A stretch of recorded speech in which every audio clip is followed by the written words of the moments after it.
Que el Señor les bendiga, mis amados hermanos. Bienvenidos a una transmisión más de su Iglesia al Aire. Este día continuamos con el estudio de la epístola a los romanos y vamos a estudiar lo que es el perfil del siervo de Dios. ¿Qué es la importancia de ser un siervo de Dios?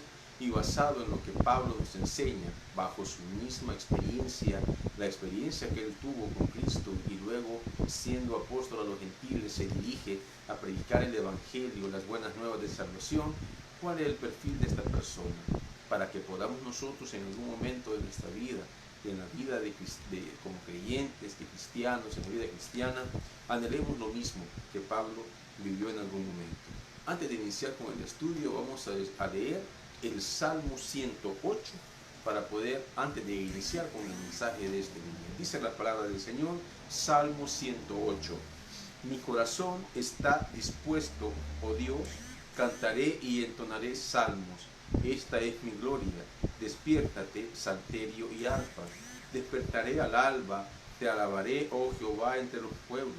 A ti cantaré salmos entre las naciones, porque más grande que los cielos es tu misericordia y hasta los cielos tu verdad. Exaltado sea sobre los cielos, oh Dios, y sobre toda la tierra sea enaltecida tu gloria, para que sean librados tus amados. Salva con tu diestra y respóndeme. Dios ha dicho en su santuario, yo me alegraré, repartiré a Siquem y mediré el valle de Sucot. Mío es Galaad, mío es Manasés, y Efraín es la fortaleza de mi cabeza. Judá es mi legislador, Moab la vasija para lavarme. Sobre Edom echaré mi calzado, me regocijaré sobre Filistea. ¿Quién me guiará a la ciudad fortificada? ¿Quién me guiará hasta Edom?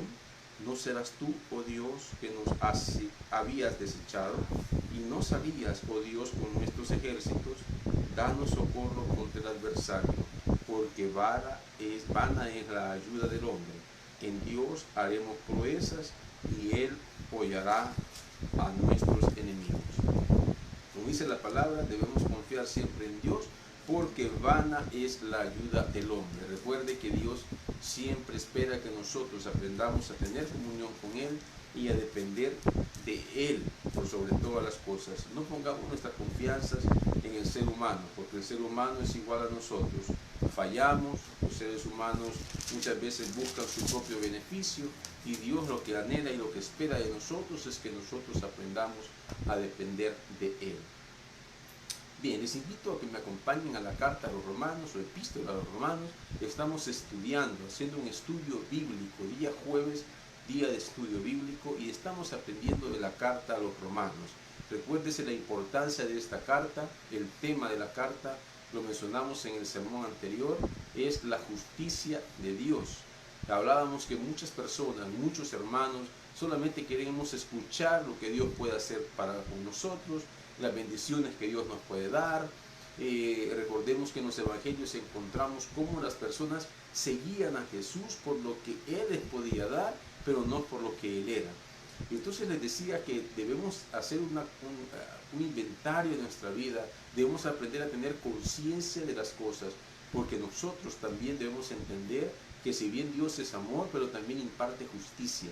Cuando el hombre se separa de Dios, cuando el hombre se aparta completamente de Dios, más y más los creyentes, más aquellos que ya estamos dentro de la familia de Dios, aquellos que ya hemos entregado nuestra vida al Señor. Y tenemos que preguntar por qué no nos podemos ya retirar, porque acuérdese que dijo Jesús que lo que el Padre le había dado en sus manos nadie se lo arrebataría.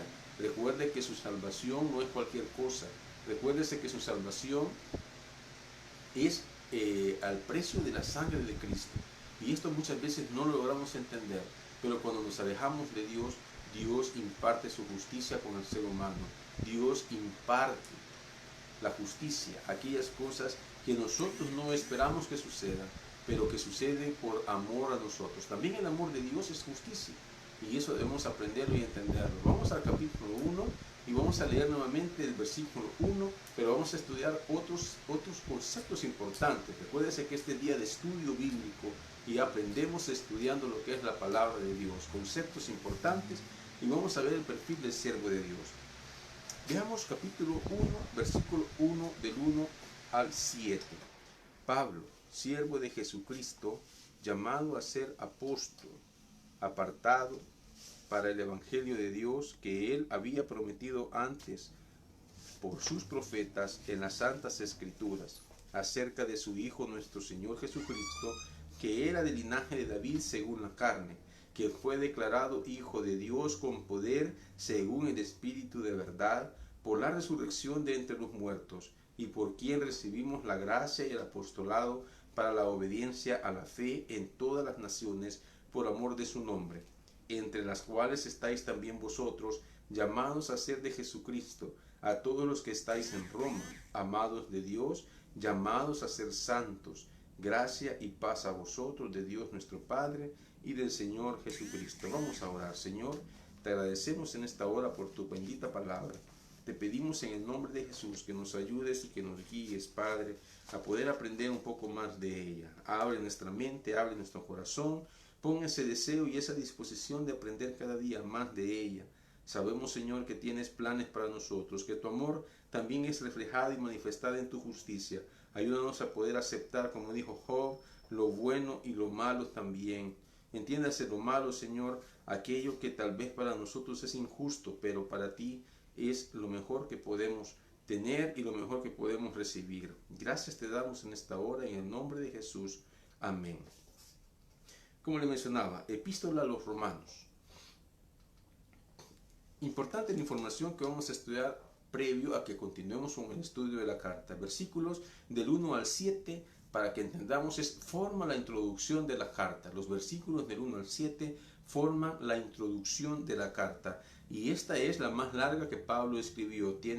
Contiene tratando de presentarse a sí mismo y a su teología a una iglesia que no lo conocía personalmente. Recordemos que en el sermón anterior estudiamos cómo pudo ser que Pablo fundó esta iglesia. Probablemente Pablo fundó esta iglesia a través de dos personas, dos judíos que conoció cuando estaba en Corinto. Recordemos que Claudio era el emperador, y esto está en el libro de los Hechos, capítulo 18 del libro de los Hechos. Cuando él era el emperador, le sacó a todos los judíos que estaban en Roma en ese momento. Los sacó huyendo porque los andaba persiguiendo. De esa manera llega Aquila y Priscila a la ciudad de Corinto y es ahí donde conocen a Pablo. Ambos, los tres, trabajaban de lo mismo, hacer tiendas, dice el libro de Hechos de los Apóstoles. Muy probablemente ellos fueron discípulos de Pablo estando en Corinto. Recordemos que aproximadamente es posible que haya estado entre 1 año y medio hasta 3 años, muy probablemente en Corinto. En todo ese tiempo ellos pudieron haber sido discípulos de Pablo. De esta manera ellos perfectamente pudieron haber llegado a Roma y haber fundado esa iglesia en ese lugar. Recordemos también que la tradición enseña que Pedro fue quien fundó la iglesia en Roma, pero eso es muy improbable que haya sucedido, porque la carta fue escrita entre el año 56-58 después de Cristo, pero Pedro llegó mucho tiempo más adelante de esos años a la ciudad de Roma. Así es que es muy improbable que él haya fundado esa iglesia. Ahora bien, pude haber escuchado información negativa acerca de él. ¿Quién? Las personas. Ahora, los versículos del 8 al 12, estamos en el capítulo 1, los versículos del 8 al 12 son una oración de apertura y de acción de gracias, que ya lo vamos a estudiar. Es una oración de apertura y de acción de gracias. Recuérdese que como hijos de Dios siempre lo primero que debemos hacer es poder, dentro de nuestra oración, es tener una acción de gracias con Dios. A muchos se nos olvida que debemos darle gracias a Dios por todas las cosas. Debemos darle gracias a Dios por todo lo que se hace, por lo que no se hace, por lo que recibimos, por lo que no recibimos. Porque debemos entender que si la voluntad de Dios es esa, pues entonces debemos estar agradecidos y debemos estar contentos por lo que Dios está haciendo con nosotros. Pero hay quienes, como decían en una acción, decían Job, ¿cómo es posible que el ser humano acepte o pueda recibir lo bueno, pero aquello que según nosotros es una injusticia no lo queramos recibir? Recordemos que si viene de Dios es para nuestro propio bien, y aunque parezca injusto, debemos entender que para Dios es parte de su justicia. Entonces, es una oración y acción de gracias, y esta es una de las características de las cartas en aquel tiempo en general y de los escritos de Pablo específicamente. Recordemos que Pablo dentro de sus cartas siempre empieza con un saludo y siempre empieza con una oración y da una acción de gracias. Luego los versículos del 16 y 17 declara el tema principal del libro. Si usted quiere entender, por eso decimos la justicia de Dios es el tema fundamental del libro, y eso lo encontramos narrado en los versículos 16 y 17 del capítulo 1. Estos son elementos importantes y fundamentales que usted y yo debemos de conocer. Versículos 18 hasta el capítulo 3, versículo 20, forman la primera unidad literaria. Cuando llamamos unidad es un bloque de información que nosotros recibimos, una serie de temas o un discurso que podemos recibir, y ese punto es dentro de lo más importante del evangelio que Pablo nos predica, ya que todos los seres humanos, imagínense, lo que encontramos es, del versículo 18 hasta el capítulo 3, versículo 20, encontramos que todos los seres humanos estuvimos perdidos, aquellos que ahora somos creyentes y aquellos que no son creyentes han estado perdidos durante todo ese tiempo y necesitan ser salvos. Ahí encontramos entonces los gentiles inmorales. Los gentiles inmorales, entiéndanse aquellos que no quieren nada con Dios y que viven de pecados e inmoralidades por pecado, y que eso está en contra de Dios. Y hablamos de los judíos. Judío es todo aquel, recuérdese, que no ha entregado su vida a Dios, no ha entregado su vida al Señor. Ellos siguen siendo pueblo de Israel, judíos, pero no quiere decir que por ser judíos son salvos. Pablo desarrolla ese tema en el capítulo 9 para que lo podamos ir entendiendo. No por ser judíos el pueblo de Israel es salvo, necesita siempre el evangelio y necesita siempre de Dios. Luego encontramos en Romanos capítulo 1,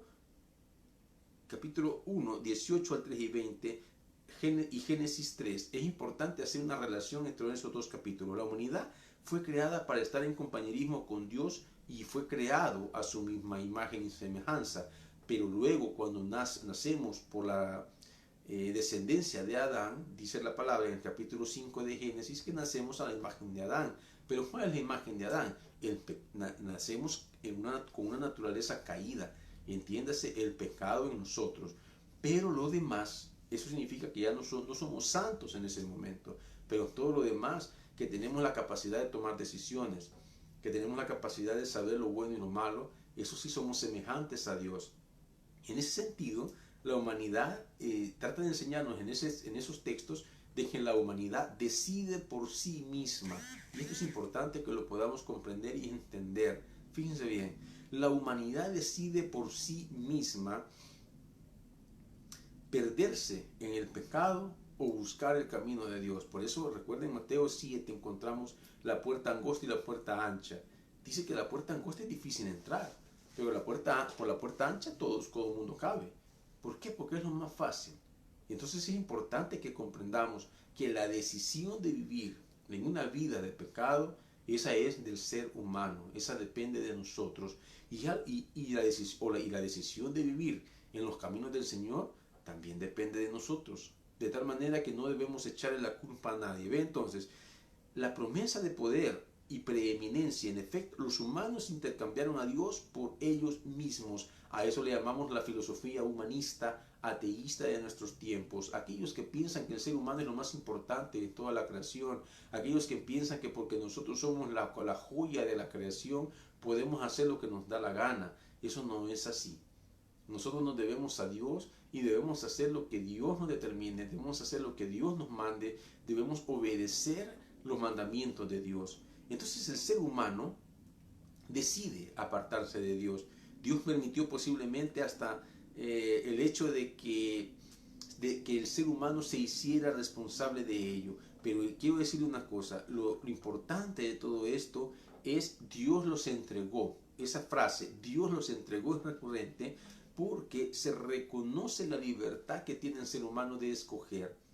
Y Dios no viene y Dios no va a decir es que por culpa de... Si usted se fija en ese texto del 1.18 al 3.20, en ninguna parte se encuentra Satanás, en ninguna parte se menciona un demonio, en ninguna parte se menciona alguna acechanza del enemigo.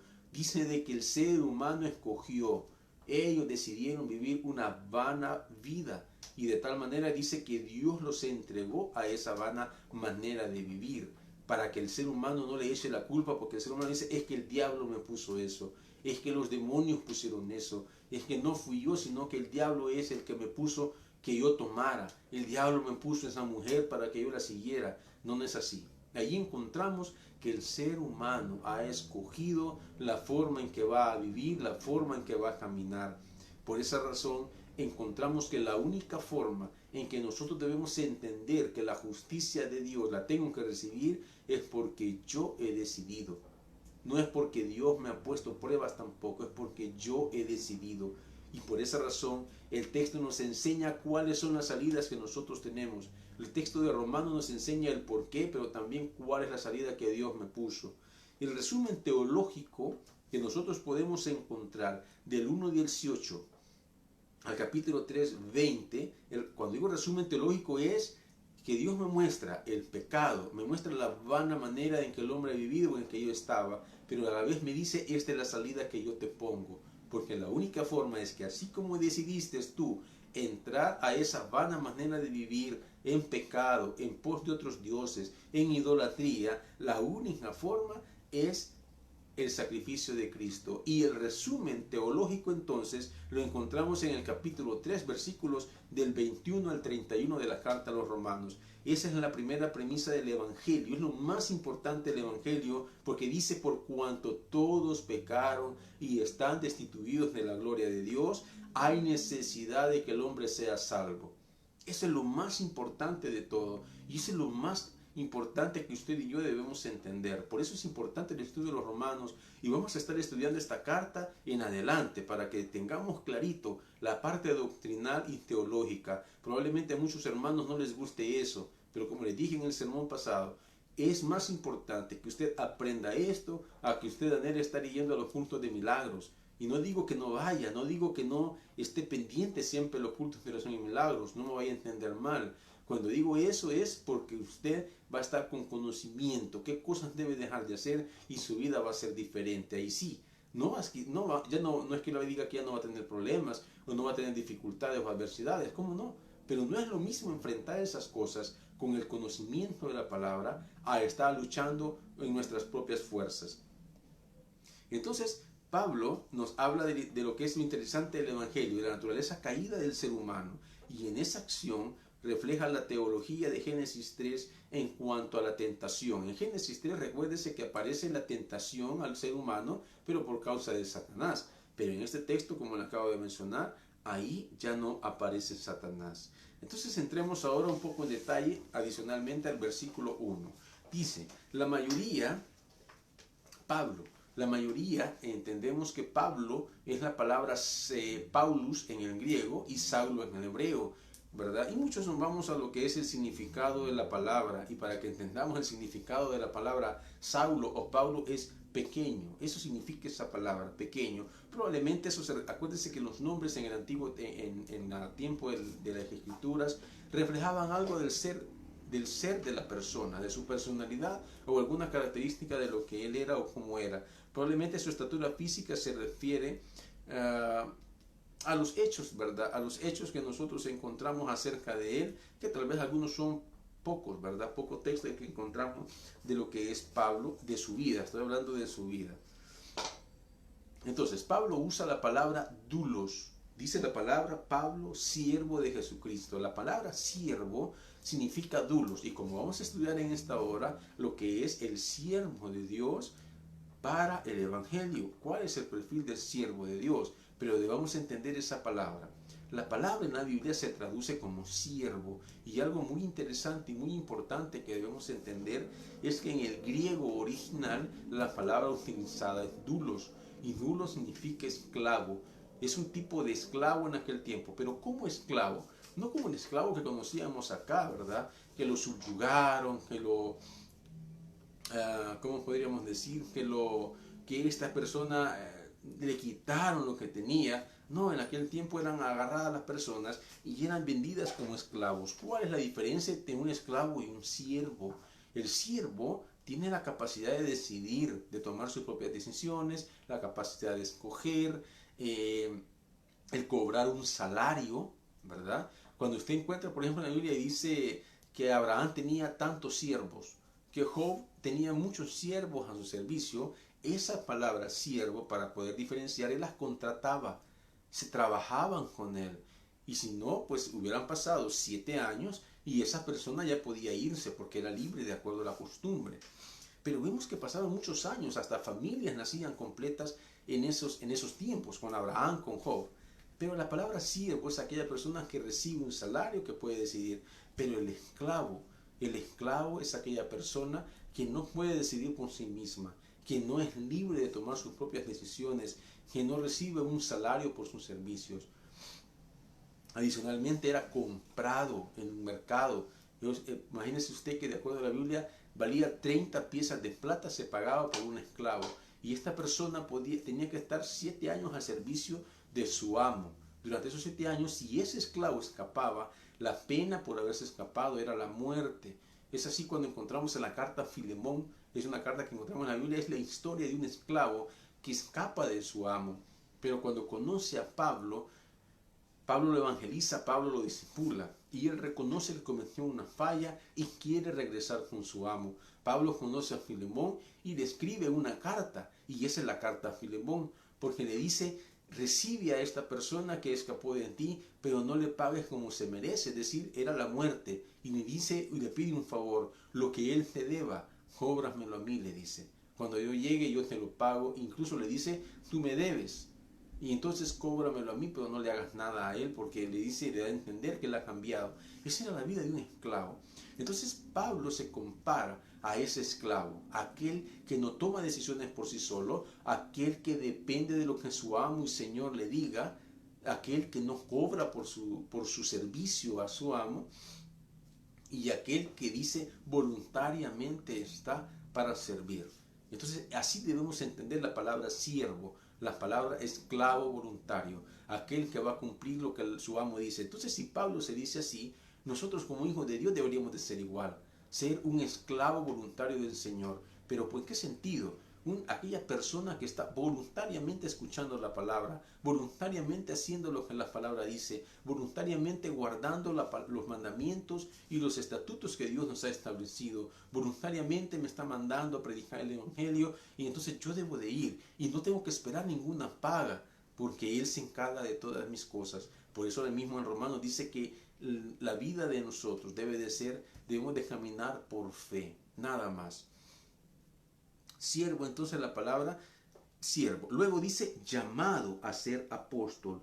La palabra llamado a ser apóstol fue una decisión de Dios. De eso debemos entenderlo. Llamado a ser enviado para. Es una decisión de Dios y no de Pablo. Muchas personas dicen: no, es que yo no tengo para eso. Pero siente ya el llamado. Siente aquella persona que ya debe empezar a servir en la iglesia. Aquella persona que ya siente que tiene que ir a estudiar, en algunos casos, liderazgo, ¿verdad? Aquel que siente ya prepararse para poder comenzar a evangelizar mejor. Esa persona no es una decisión que debe tomar por sí misma. Ya ese sentir, ese sentimiento es porque Dios está tocando su corazón. Es porque Dios le está llamando para que esta persona se pueda preparar. ¿Qué sucede si no lo hacemos? Bueno, conocí el caso de un hermano y pastor que a estas alturas, pues ya hace como 2 años aproximadamente, pasó a la presencia del Señor. Tuvimos el ejemplo de él. ¿En qué sentido? Él dice: yo sentí la necesidad de ir a prepararme en teología. Pero ¿qué sucedió? Tomé la decisión de ir a estudiar a una universidad. Y me fui a la universidad, y cuando ya iba saliendo a la universidad, le cayó una enfermedad que le duró prácticamente como 9 o 10 años, que se llama insuficiencia renal crónica. Entonces él reconoce y él dice: yo cometí un error, tuve un llamado, pero no cumplí con ese llamado. Y entonces lo que recibí, dice, fue esa enfermedad. Lo dice no renegando, lo dice no cuestionando. Entonces él reconoce esa enfermedad y comienza a estudiar teología. Así pasó estudiando teología 4 años completos, y antes de que terminara comenzó a pastorear en una iglesia. Producto de su enfermedad y todo eso, pues falleció hace unos 2 años aproximadamente, pastoreando una iglesia. Quizás estuvo como unos 8 o 9 años en esa iglesia pastoreando. Pero dice él: si yo hubiese obedecido el llamado de Dios en el tiempo que correspondía, no estuviera en esta condición. Muchos de nosotros debemos tomar ese ejemplo y no debemos esperar a que nosotros caigamos en una situación difícil para poder decir, es que Dios me ha llamado. Y debemos prepararnos. Debemos entender de que muchas veces el llamado viene de Dios y no de nosotros, no depende de nosotros. Debemos obedecer el llamado. Y entonces el término apóstol significa que era usado en dos sentidos. Uno, en cuanto a los 12 discípulos especiales que Dios había llamado, y Pablo también dentro de eso, porque Pablo era considerado un discípulo en su momento y luego un apóstol. Primer término que se usa la palabra apóstol. Cuando ustedes dicen un apóstol en la Biblia, lo primero que se viene los 12 apóstoles, los 12 discípulos primero, porque después del discipulado fueron apóstoles, fueron enviados. El discípulo es el que aprende, apóstol es el que es el enviado.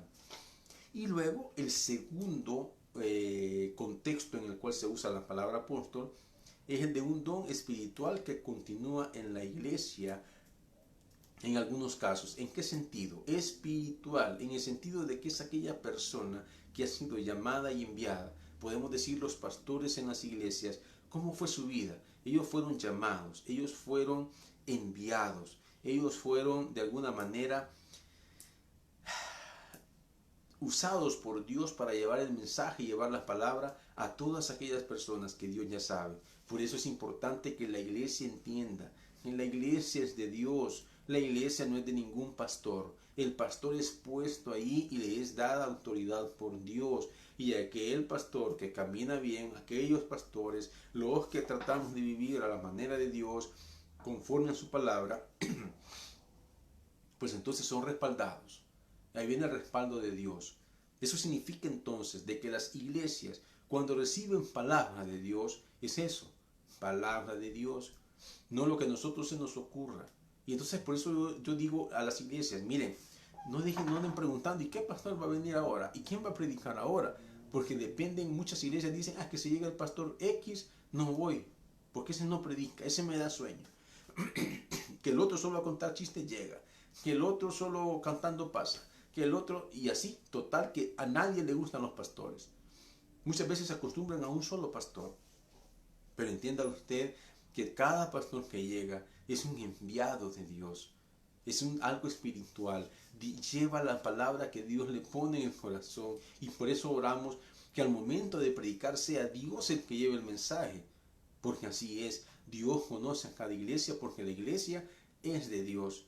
Y por lo tanto el mensaje que recibe la iglesia no deben entenderlos como que es palabra de hombre. Por eso decimos palabra de Dios. Así es que anhele la palabra, anhele el mensaje. No importa qué pastor lo va a predicar, usted debe entender que es un enviado del Señor, que es una persona que va a estar llevando un mensaje para edificarse, para edificar la iglesia y para curar o sanar y cuidar su corazón. Luego dice apartado, siervo de Jesucristo, llamado a ser apóstol, apartado para el evangelio de Dios. Apartado implica que Pablo fue tomado de donde estaba. Recuérdese que en el pasado Pablo perseguía a la iglesia. Pablo dice en las palabras que es un fariseo, alguien preparado en la ley, alguien que conoce de Biblia. Y entonces de ahí fue él tomado, apartado del mundo y tomado para Dios. Él se convierte, eso debemos entender, se convierte. Y entonces está relacionado con la palabra santo, digo tomado, apartado para el uso de Dios, apartado para el servicio de Dios. Es ahí que usted tiene que entender que aquel que va a predicar el evangelio, aquel que anda evangelizando, aquel que incluso es maestro de escuela bíblica, es una persona que ha sido tomada de donde ha estado, apartada para Dios, para poder enseñar, para poder llevar el mensaje, para poder llevar la palabra. Y eso también implica con el término santificado, que tenía la misma raíz griega, santificado, apartado. Debemos entender entonces que servimos a Dios. Y debemos hacerlo de una manera voluntaria, no por un salario. Luego dice para el evangelio de Dios. Ese contexto implica que la palabra evangelio es bueno. La palabra del evangelio es bueno y mensaje. Entonces, ¿qué significa? Que yo llevo un mensaje bueno. Y de ahí viene la palabra las buenas nuevas. Porque yo llevo un mensaje bueno, una buena noticia. Y la buena noticia es que Cristo murió por nosotros. Y entonces comenzamos a explicar cuál es ese plan de salvación que Dios tiene. Ese evangelio de Dios no es de Pablo. Por eso dice Romanos, el Evangelio de Dios, versículos 16 y 17. El Evangelio es de Dios, no es de Pablo. Pablo no era un innovador o adaptador, sino que él simplemente proclamaba la verdad, proclamaba ese Evangelio. Luego dice, en el versículo 2 menciona esta palabra importante, que él había prometido antes por sus profetas en las Escrituras. Eso significa que el Evangelio no fue un pensamiento del momento, no es aquello que alguien puede decir, que Dios es el plan B de Dios. No, no es ningún plan B. Dios ya lo tenía estipulado desde antes a través de los profetas. Y lo veíamos plasmado, por ejemplo, en Isaías capítulo 53, en el Salmo 118, en Marcos 10:45, y entonces ahí vamos viendo las promesas que Dios había establecido, Isaías 61, y ahí vamos viendo que Dios ya tenía previamente establecido que eso así iba a suceder.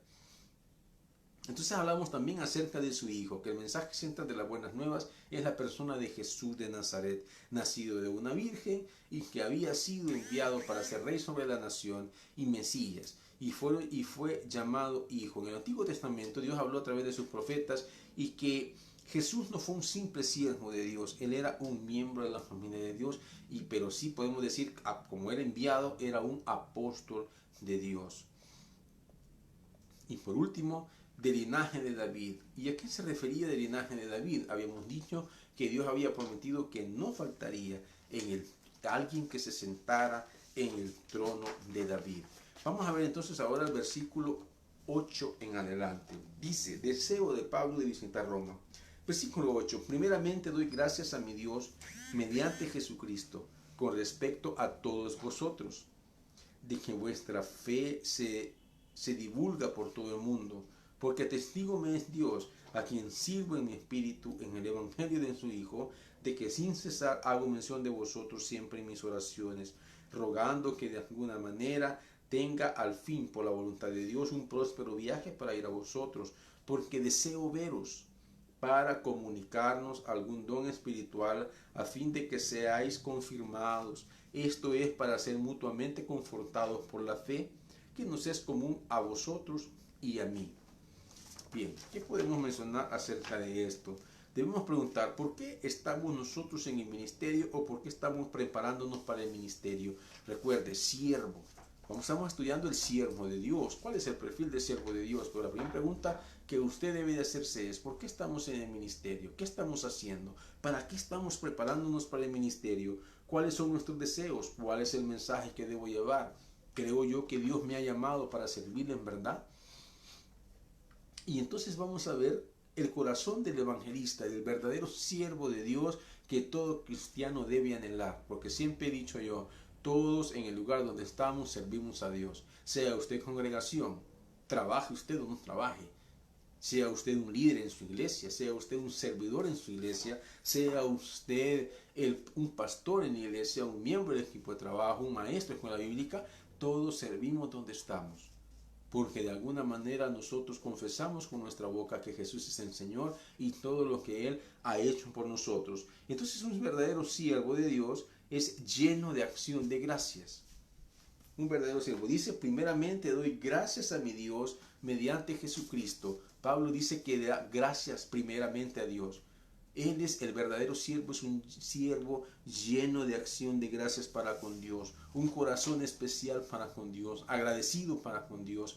Y eso usted y yo debemos entenderlo. Usted debe de aprender a ser agradecido con Dios con todo lo que tiene. Yo siempre he dicho, usted está viendo este mensaje, dele gracias a Dios porque está con vida. Hay muchos que probablemente ya no están, ya no pueden ver este mensaje porque ya no están, ya no amanecieron este día. Usted está bien de salud, dele gracias a Dios. Usted tiene que comer en su casa, dele gracias a Dios, aunque sean frijoles con arroz, aunque sea tortilla con queso, dele gracias a Dios porque hay gente que no tiene que comer. Está viviendo con su familia, tiene a su esposo, tiene a su esposa, tiene a sus hijos, tiene a sus papás, dele gracias a Dios. Y si solo tiene uno de ellos, dele gracias a Dios porque tiene uno. Y así sucesivamente. Debemos ser agradecidos con Dios, un corazón lleno de acción de gracias. Todos somos siervos de Dios y debemos ser agradecidos con lo que tenemos. Tiene una cama donde dormir, tiene un techo que lo cubra del frío, de la lluvia, del sol, a quienes no lo tienen. Y no nos cuesta ir a darnos una vuelta a ciertos lugares de San Salvador, del pueblo donde sea, y usted va a encontrar personas que duermen en la calle. ven otras personas que tal vez no han comido y nosotros por lo menos tenemos dónde dormir. Segundo, es un lleno de acción de gracias y de gracia, y además de eso lleno de la oración. La oración es muy importante para el siervo de Dios. La oración es muy importante en la vida del cristiano. Si usted deja de orar, cometemos un grave error. Recuerde que la oración no es aquello que usted va a hacer para recibir lo que usted le dé la gana. La oración es para ponernos más sensibles a la voluntad de Dios y poder comprender y entender lo que Dios quiere para usted. ¿Cuántas personas dejan de orar porque no reciben lo que quieren? Recuérdese que uno de Dios es una respuesta, y es una respuesta para el bien de ustedes. También es una respuesta para un bien mío, porque probablemente eso que yo estoy pidiendo puede ser mi perdición. Eso que estoy pidiendo probablemente me va a alejar de mi familia, me va a alejar de la iglesia, y no es lo que Dios quiere. Pero no lo entendemos en el momento. La oración nos sensibiliza a entender cuál es la voluntad de Dios, de tal manera que llega un momento en que nosotros tenemos paz en nuestro corazón y vamos a llegar a entender y vamos a llegar a saber esperar el tiempo de Dios, y vamos a llegar a saber esperar que si Dios no quiere, yo tampoco no debo querer, y que si Dios quiere, lo voy a recibir en el momento que Él determine, pero voy a vivir como una persona llena de paz a pesar de la adversidad. Luego, ¿qué más puede tener el siervo de Dios? El siervo de Dios, en cuanto a los hermanos, es aquel que ayuda a fortalecer a los hermanos. ¿Sí? Aquella persona que está en todo momento pendiente de la iglesia, de la congregación. Recuerde, somos una comunidad. La iglesia es una comunidad. La iglesia es una familia. La iglesia es aquella que está pendiente los unos con los otros. Dice la palabra en coinonía, en un mismo sentir. ¿Cuántos de nosotros hemos estado pendientes de los demás hermanos en la iglesia en este tiempo de pandemia, en este tiempo de adversidad? O uno nos ha ido mejor que a otros nos ha ido peor que a otros, pero ¿cuántos estamos pendientes de los hermanos en la iglesia? Y digo los hermanos porque no solamente podemos cargar al pastor con todo, somos todos una comunidad. La comunidad está pendiente los unos de los otros. Dice entonces en la palabra, fortalecedores. Versículo 11 dice, porque deseo veros para comunicarnos algún don espiritual a fin de que seamos confirmados. Y luego dice, esto es para que mutuamente, confortados por la fe que nos es común a vosotros y a mí, confortarnos entre nosotros, fortalecernos y ser fortalecidos también con ellos. Aquella iglesia que está pendiente también de los pastores y decir cómo está pastor, aunque estemos mal, pero nos ayudamos mutuamente. Eso es importante en la iglesia. Lo estamos viendo en Romanos. Es el anhelo del siervo de Dios, el anhelo de Pablo para con su iglesia. ¿Y sabe qué es lo más importante? No se le olvide, Pablo no conocía a los miembros de la iglesia de Roma. No sabía quiénes eran. Y les estaba escribiendo de esta manera, qué es lo que él anhelaba, sin conocer a las personas. Porque eso debe ser el siervo de Dios. No debe de juzgar, no debe de anticipar un criterio porque una persona la veo de X forma. Recuérdese que la iglesia es el hospital del alma, no se le olvide eso. De ahí viene la palabra hospitalidad que encontramos en la epístola a Timoteo. Hospitalidad, la iglesia es el hospital del alma. ¿Cómo va a llegar a alguien a la iglesia con necesidad de ser remendado su corazón, de ser remendado su alma, y vamos a encontrar hermanos que los tratan mal? Poniendo un ejemplo. Entonces todos debemos anhelar ayudarnos, fortalecernos entre nosotros, porque eso es lo mejor, eso es lo que Dios nos manda, eso es lo que Dios nos pide a través de su palabra, y eso debemos hacer como siervos de Dios. Y luego podemos ver los frutos espirituales en ellos, anhelar ver los frutos espirituales. Versículo 13 dice, pero no quiero, hermanos, que ignoréis que muchas veces me he propuesto ir a vosotros, pero hasta ahora he sido estorbado, para tener también entre vosotros algún fruto, como entre los demás gentiles. Debemos anhelar tener esos frutos del Espíritu. Yo tengo varios mensajes acá en la página de la iglesia. Hay varios mensajes acerca, por cada uno de los frutos del Espíritu hay un mensaje. Yo les invito a que los puedan escuchar. Los frutos del Espíritu en el creyente. Gálatas capítulo 5 del 19 en adelante podemos ver los frutos del Espíritu, que es lo que todo creyente debemos anhelar. Todo creyente debe buscar vivir bajo los frutos del Espíritu, y el primero es el amor. Para que entendamos, la base de los frutos es el amor. ¿Por qué razón la base de los frutos es el amor? Porque sin amor, dice la primera carta a los Corintios capítulo 13, no somos nada. Sin amor no puede haber gozo, no puede haber paz, no puede haber paciencia, benignidad, fe, templanza. No puede existir eso. Entonces es importante que nosotros podamos tener amor hacia nosotros mismos, amor hacia nuestra familia, amor hacia los demás. Les invito a que estudien, a que puedan escuchar y estudien los frutos del Espíritu, porque es parte de nosotros como miembros de la iglesia y como siervos de Dios. Todos debemos considerarnos siervos de Dios, todos debemos considerarnos esclavos del Señor voluntariamente. Les invito a que sigamos estudiando la palabra. Por hoy llegamos hasta acá con este mensaje, pero les invito a que puedan conectarse los días jueves en el estudio bíblico. Estamos estudiando el epístola a los romanos. Vamos a ir conociendo conceptos de una manera sencilla para que los podamos asimilar, no de una manera teológica como es la carta, pero sí de una manera sencilla para que podamos ir asimilando la carta. Y es importante que encontremos esta carta. La carta a los romanos es una carta que cambia el concepto que tiene la iglesia de sí misma incluso, que cambia la forma en que se deben de tratar los hermanos dentro de la iglesia, porque debemos entender que todos necesitamos de Dios, que todos éramos pecadores y estábamos destituidos de la gloria de Dios y que nadie puede hacer acepciones de personas. Si Dios lo hace, mucho menos nosotros. Así que les invito, todos los jueves estamos estudiando Epístola a los Romanos. Vamos a orar. Señor, te agradecemos por tu palabra en esta hora.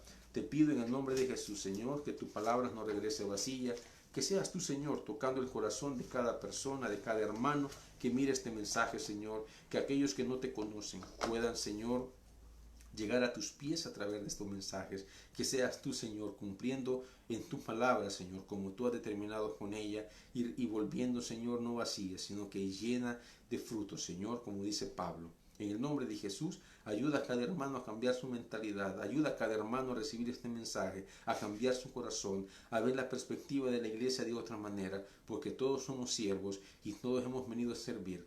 Tú dijiste, Señor, ¿quién quiere ser el primero en el reino de los cielos? ¿Quién quiere ser el primero en el reino de Dios? Que se ponga a servir. Los que servimos, Señor, somos los primeros para ti.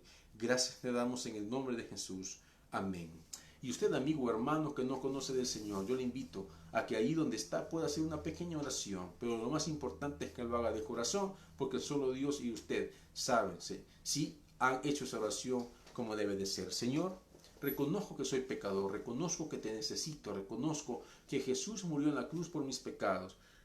Te pido, Señor, en esta hora que me perdones, Padre. Yo entrego mi corazón a ti y te pido que el Espíritu Santo pueda morar en mi corazón y que a partir de ahora pueda ser llamado tu Hijo. Ayúdame a vivir conforme a tu palabra y que en el momento, Señor, que poco a poco vaya cambiando, poder mostrar esos frutos del Espíritu en mi vida. En el nombre de Jesús, Señor, quiero agradarte. En el nombre de Jesús quiero cumplir tu palabra. Amén. Yo le invito a que se congregue, le invito a que escuche los mensajes de la sana doctrina, conforme a la palabra y no conforme a lo que el hombre pueda pensar, para que usted pueda crecer en el conocimiento de la palabra y poder tener una vida cristiana que agrade al Señor. Gracias te damos, Padre, por tu bendita palabra. Gracias por esta hora, por el privilegio que nos da de servirte, por el privilegio que nos da, Señor, de predicar y enseñar tu palabra. Te pido que bendigas a cada persona que va a ver este mensaje, que lo estuvo viendo, Señor, para que seas tú, Señor, sanando su corazón, llenándola, Señor, del conocimiento de tu palabra. Trae, Señor, con fruto tu palabra y te pido, Señor, por cada predicador, quien el resto de esta semana va a seguir llevando tu mensaje, Señor, a cada rincón, Señor, a cada rincón del planeta, a cada persona. En el nombre de Jesús, bendice tu iglesia. En el nombre de Jesús, bendice al pastor, Señor, de esta iglesia, Nuevo Cucatlán. Bendice todo lo que emprenda, todo lo que haga y que seas tú respaldando su caminar en el día a día. Gracias te damos en el nombre de Jesús, Señor. Amén. Que Dios les bendiga, mis hermanos, y los esperamos en el siguiente mensaje.